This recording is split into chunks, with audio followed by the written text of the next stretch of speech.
दोस्तों मैं हूं आदिल खान आजाद। आज है 3 नवंबर 2024। आप देख रहे हैं आजाद बुल इंडिया पर मिडिल ईस्ट मॉर्निंग न्यूज और ये रही अब तक की हेडलाइंस। हमास के एक और सीनियर लीडर मोहम्मद दाइफ की मौत की कंफर्मेशन की खबर। ब्रिटिश अखबार ने हिजबुल्लाह को बताया बेस्ट। ईरान की IRGC का बड़ा बयान। हमारे जवाबी हमले की कैलकुलेशन करने में इजराइल नाकाम, चौंकाएगा या चौंका मारेगा ईरान। इजराइल की मदद करने से अमेरिका की टूट रही कमर। $22 बिलियन की मदद से भी नहीं निकला जंग का नतीजा। अमेरिका के कुछ सांसद हुए बाइडेन के खिलाफ, कहा नेतन्याहू के लिए कानून तोड़ रही अमेरिकी सरकार। और ईरान भेज रहा है स्पेस में 2 अहम सैटेलाइट। घरेलू टेक्नोलॉजी में ईरान कर रहा मुस्लिम वर्ल्ड की नुमाइंदगी। आप सभी को सबाह अल खैर। शुरुआत करते हैं खबरों की। सबसे पहले बड़ी खबर गजा से है और इसे छापा है द जेरूसलम पोस्ट और द टाइम्स ऑफ इजराइल जैसे 2 बड़े इजरायली अखबारों ने। कहा है कि मोहम्मद दाइफ जो इजराइल कस्साम ब्रिगेड के सर्वे सर्वा थे, कस्साम ब्रिगेड को खड़ा करने वाले, मजबूत करने वाले मोहम्मद दाइफ मारे गए हैं, उनकी कंफर्मेशन हो गई है। इन 2 अखबारों ने कहा और ये कहा गया है हमास के कुछ ऑफिशियल्स के हवाले से। मैंने हमास के बयान ढूंढे, खबर बना रहा था तो मिले नहीं। मोहम्मद दाइफ के बारे में आपको बाद में बता देंगे कभी, लेकिन अभी जान लीजिए ये दोनों इजरायली अखबार क्या कह रहे हैं। कहते हैं कि फर्स्ट एडमिशन, पहला कबूलनामा। Hamas confirms death of military chief Mohammed Deif. रिपोर्ट, मोहम्मद दाइफ मारे गए, उनकी मौत की कंफर्मेशन हुई है और ये पहला कबूलनामा है हमास की तरफ से। द जेरूसलम पोस्ट के मुताबिक इन्होंने लिखा कि हमास इस बारे में भी जांच कर रहा है, पड़ताल कर रहा है कि वो कौन लोग थे जो हमास के अंदर थे और उन्होंने मोहम्मद दाइफ की लोकेशन को इजराइल के साथ या IDF के साथ शेयर किया, उनका पता दिया, जिसके बाद जुलाई में उनके ऊपर वो हमला किया गया जिसमें उनकी मौत हो गई। जुलाई में खबर आई थी कि उनकी मौत हो गई। आपको पता है 12-13 बार पहले भी मोहम्मद दाइफ को मरा हुआ बताया गया, लेकिन उस हमले के बाद से इस रिपोर्ट में ये कहा गया कि उनके साथ कांटेक्ट नहीं हुआ है। हमास के कम्युनिकेशन सिस्टम रीस्टोर हो गए, सबकी आपस में बातचीत होने लगी, लेकिन मोहम्मद दाइफ से बातचीत नहीं हो पाई। ये बताया गया कि जब वो इजरायली हमला हुआ था जुलाई में, तो अल-मवासी के करीब, खान यूनिस में जो है अल-मवासी एरिया है, खान यूनिस के करीब, वहाँ पर यह हमला हुआ था और इसमें कहा गया था जुलाई में मोहम्मद दाइफ मारे गए। इस हमले में एक शख्स की आधी बॉडी मिली थी, आधी बॉडी पहचान में नहीं आ रहा था। फिर उसके कुछ सैंपल्स लिए गए, उन्हें जांच के लिए भेजा गया। तब हमास के सोर्सेस को कुछ कंफर्मेशन हुई। बाद में महीनों तक, जुलाई से लेकर नवंबर शुरू हो गया, उनसे कम्युनिकेट नहीं कर पाया कोई भी हमास का ऑफिशियल। लिहाजा माना गया कि वो मोहम्मद दाइफ ही थे जिनकी आधी बॉडी मिली थी। अल-कस्साम ब्रिगेड को मजबूत खड़ा करने और ज़बरदस्त तरीके से लड़ाई करने वाला बनाने के लिए मोहम्मद दाइफ को जाना जाता है। इस्माइल हानिया, याहिया सिनवार के बाद मोहम्मद दाइफ हमेशा इजराइल की IDF की हिट लिस्ट पर थे। इस बारे में द टाइम्स ऑफ इजराइल ने भी, अखबार ने जो है हेडलाइन छापी है और उन्होंने भी वही बात कही कि हमास ने अब कबूल किया है कि इजराइल ने मोहम्मद दाइफ को मार डाला है। हैज़ अरेस्टेड 2 पीपल, और इन्होंने 2 लोगों को अरेस्ट भी किया है हमास ने, और ये कहा गया है कि इनसे पूछताछ चल रही है और बल्कि लिखित में पैगाम पहुंचाया गया है हमास के ऑफिशियल्स तक जो कतर में या जहां भी बैठे हैं कि मोहम्मद दाइफ से कांटेक्ट नहीं हो पा रहा है। सर बढ़ते हैं आखिर खबर की तरफ। कुछ हमास का बयान आ जाए तो आपको बताएंगे।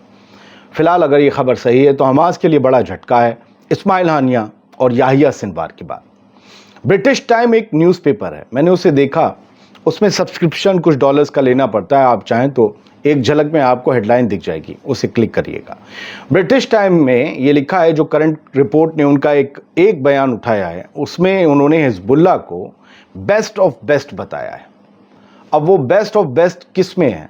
रेजिस्टेंस मूवमेंट्स में, कि उनके पास ऐसे हथियार और ऐसी ट्रेनिंग है कि वो और तमाम रेजिस्टेंस मूवमेंट से बेस्ट हैं, या किस, उससे तो मुझे नहीं समझ आया। बेस्ट ऑफ बेस्ट हिजबुल्लाह को बताया है और कहा है ये वो इलीट से इलीट हैं, मतलब जितने भी इलीट ग्रुप्स हैं उनमें सबसे इलीट हैं हिजबुल्लाह। यानी हिजबुल्लाह के लड़ाके जो टक्कर दे रहे हैं IDF को, और जो IDF का पूरे अक्टूबर में बहुत बड़ा नुकसान हुआ है। 90 से ज़्यादा फौजी गज़ा और हिजबुल्लाह लेबनान में मिलाकर मारे गए हैं, लेबनान में भी बहुत मरे हैं। उसका बड़ी वजह यह है कि वो, अगर अखबार को मान लें तो बेस्ट और इलीट हैं, यानी उनके लड़ने का तरीका बहुत गज़ब है। शायद अखबार ये कहना चाहता हो, जिसे द करंट ने करंट रिपोर्ट ने कोट किया है सिर्फ एक लाइन में, उनकी एक लाइन उठाई है। एक और खबर है द जेरूसलम पोस्ट के हवाले से कि आईडीएफ ने हमास की एक वेपन प्रोडक्शन यूनिट को, एक वेपन प्रोडक्शन टनल को जो है वो पकड़ा है, और सिविलियन एरिया जैतून जो इलाका है गज़ा का, उसमें ये बताया गया पकड़ा गया है।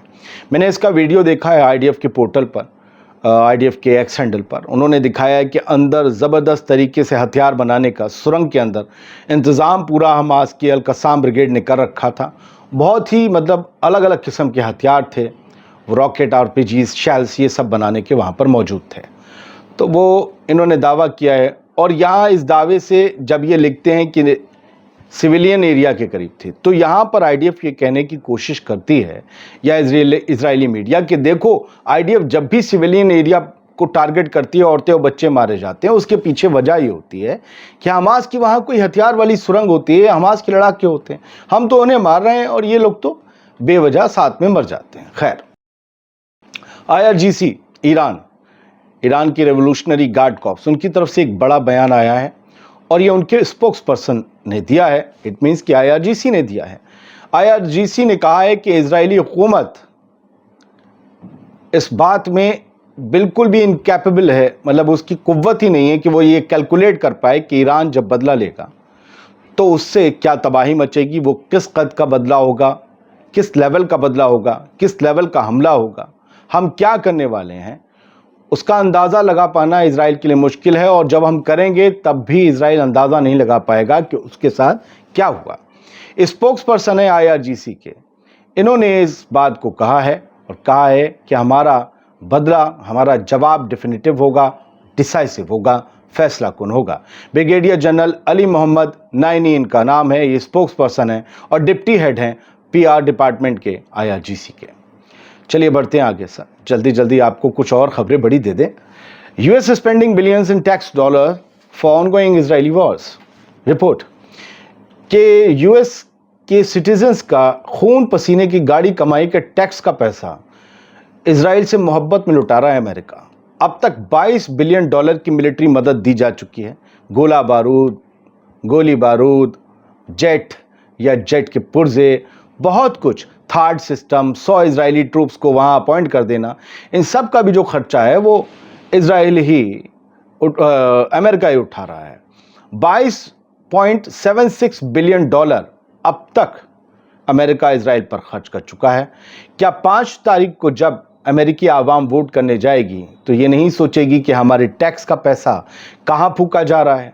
इजराइल की जो ये सनक है जंग की, जो वो लड़े जा रहा है, और अमेरिका की बात भी नहीं मानता कि सीज फायर कर लो। अब लगता है कि सीज फायर की बात ही बेकार है, खोखली की जा रही है। अगर ठोस तरीके से की जा रही होती और इजराइल मना कर रहा होता तो अमेरिका मदद रोक देता, वो नहीं रोक रहा। कह रहा सनम नाराज तुम कितना ही बोलो, मोहब्बत हम तुम्ही से करेंगे। समझ रहे हैं? तो ये सब चीज़ें साथ साथ चलती हैं। आवाम की अगर जहन में ये बात रही तो जो बाइडेन की डेमोक्रेट पार्टी को इससे बहुत बड़ा नुकसान होगा। बाइडेन एडमिनिस्ट्रेशन, अब देखिए दूसरी हेडलाइन अलमायदीन, ये भी खबर बाहर से ही आई है। डेमोक्रेट्स जो हैं खुद खिलाफ हो रहे हैं बाइडेन के। बाइडेन एडमिनिस्ट्रेशन जो है वो US के लॉ को वायलेट कर रहा है, US के कानूनों के खिलाफ काम कर रहा है। MENA में, middle east north Africa reason में ट्रूप को डिप्लॉय करके, अपने फौजियों को भेज के, ये उसके कानून के इसलिए खिलाफ है कि इससे भेजने से पहले अपनी कांग्रेस से यानी अपनी पार्लियामेंट से इसकी इजाज़त लेनी होती है, वोट लेना होता है। लेकिन वो बाइडेन हुकूमत ऐसा नहीं कर रही है। A group of Democrats accuse, Democrats के ग्रुप ने बाइडेन एडमिनिस्ट्रेशन को, बाइडेन सरकार को इस बात का इल्ज़ाम दिया है कि वो बिना अप्रूवल के कांग्रेस के इजराइल की मदद कर रहे हैं। नेतन्याहू को बचाने के लिए जो हर मुमकिन मदद हो सकती है वो कर रहे हैं, और ये खुला खुला अमरीकी कानूनों का वायलेशन है जिसे बर्दाश्त नहीं किया जाएगा। लेकिन क्या वहाँ इस मामले में कोई केस हो सकता है? अमेरिका की जो डेमोक्रेसी है उसके हिसाब से क्या बाइडेन की इस हुकूमत को, जो कुछ दिनों में हो सकता है चली जाए, हो सकता है वापस आ जाए उनकी पार्टी की, क्या उसको कोई, उस पर कोई हर्जाना लग सकता है? वो मुश्किल में आ सकती है, पता नहीं। ईरान ऑब्जर्वर ईरान की खबरें छापने के लिए मशहूर हैं उन्होंने एक बात कही है कि मैंने आपको बताया था कि खामनेई साहब ने वार्निंग दी, उधर अमेरिका ने B-2 बॉम्बर, फाइटर जेट्स और वॉरशिप्स और डिस्ट्रॉय शिप सब मिडिल ईस्ट भेजने का ऐलान कर दिया पेंटागन ने कल ही। तो ये कहा गया है कि B-52 स्ट्रेटजिक बॉम्बर्स जो हैं अमेरिका के, वो कतर की तरफ बढ़ रहे हैं। वो कतर के अल उदैद एयरबेस पर उतरेंगे। कतर एक अरब ममालिक है। तो ईरान ऑब्जर्वर बतौर एक ईरान के हमदर्द के नाते जो पूछ रहे हैं, उसे आप हकीकत से जोड़कर देखिएगा कि कतर क्या इन B-252 बॉम्बर्स को ज़मीन पर ही रखेगा, उड़ने की इजाज़त नहीं देगा, या फिर जो उसकी बैकबोन है, जो उसकी दौलत का सबसे बड़ा ज़रिया है natural gas, liquefied natural gas, उसके एक्सपोर्ट को दांव पर लगा देगा। क्योंकि अगर B-52 उड़े ईरान के खिलाफ कतर से, तो फिर कोई भी लिक्विफाइड गैस का एक्सपोर्ट हो नहीं पाएगा, क्योंकि कतर उसी रास्ते से निकलेगा ना, गल्फ ऑफ पर्शिया से, तो दे मारेंगे। क्या ये बंद लफ्ज़ों में एक धमकी है, एक वार्निंग है? पता नहीं, सोचिएगा ज़रा, खबरों को सोचा करें। Headquarter of Ukraine neo Nazi unit hit, ये कहा जा रहा है कि यूक्रेन की जो नियो नाजी यूनिट थी, उसको रशिया ने अपनी मिसाइल से हिट किया है, उसे तबाह कर दिया है, उड़ा दिया है। मॉस्को ने ये भी एक बात बताई है, रूस ने ये भी बताई कि उसके फौजियों ने एक और सेटलमेंट को, डॉनबास में एक और सेटलमेंट था, उसे लिबरेट करा लिया है, आज़ाद करा लिया है यूक्रेनी फौजियों से। ये रूस की डिफेंस मिनिस्ट्री ने इत्तला दी है। इट मीन्स कि रूस की फौज लगातार आगे बढ़ रही है और दूर रहकर यूक्रेन के इलाकों पर तबाही मचाने वाले निशाने भी लगा रही है। एक तस्वीर है, अगर आप इस वीडियो में देखें तो ये तस्वीर कल आई थी। कल इजरायली कई ज़ख्मी हुए थे एक इमारत में। ये उस इमारत की तबाह हुई तस्वीर है जो हिजबुल्लाह के रॉकेट से, हिजबुल्लाह की मिसाइल से तबाह हुई है।